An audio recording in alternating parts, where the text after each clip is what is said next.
Você sabe o que é um xarope expectorante? Qual que é a função dele? Ainda mais nesse tempo seco de agora.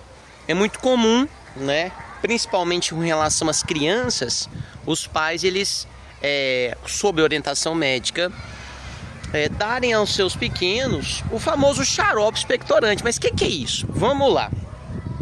Essa história ela começa com o conceito de muco ou catarro. O que é isso? Principalmente quando o assunto são as nossas vias aéreas, o nosso pulmão, por exemplo, o que acontece? As nossas glândulas mucosas, elas produzem o que nós chamamos de muco ou catarro. Para quê? Para poder manter essa região do nosso corpo hidratada e protegida contra agentes infecciosos, vírus e bactérias, por exemplo.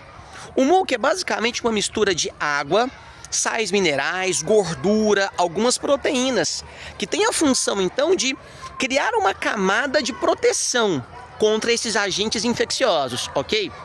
Só que o problema é que esse muco ele pode ser muito viscoso, como se fosse um mel ou um melado, por exemplo. O que significa isso?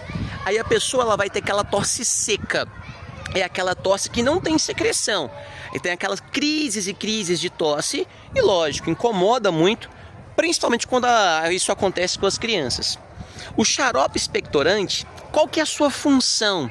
Ele vai solubilizar um pouco mais esse muco, fazer com que ele comece a se desprender da região que ele está instalado. E por consequência, a tosse ela fica um pouco mais carregada, ela fica um pouco mais mucosa, um pouco mais de um catarro.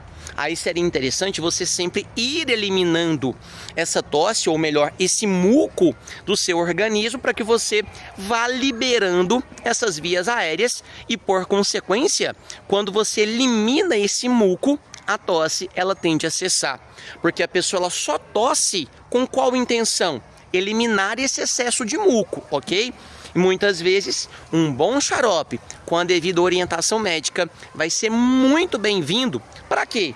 Para ajudar nesse processo de solubilização desse muco ou catarro, que é muito comum, por exemplo, nessa época do ano, já que o tempo está o quê? Tão seco. Tô aqui na minha trilha de sábado. Valeu um like ou não esse vídeo. Valeu!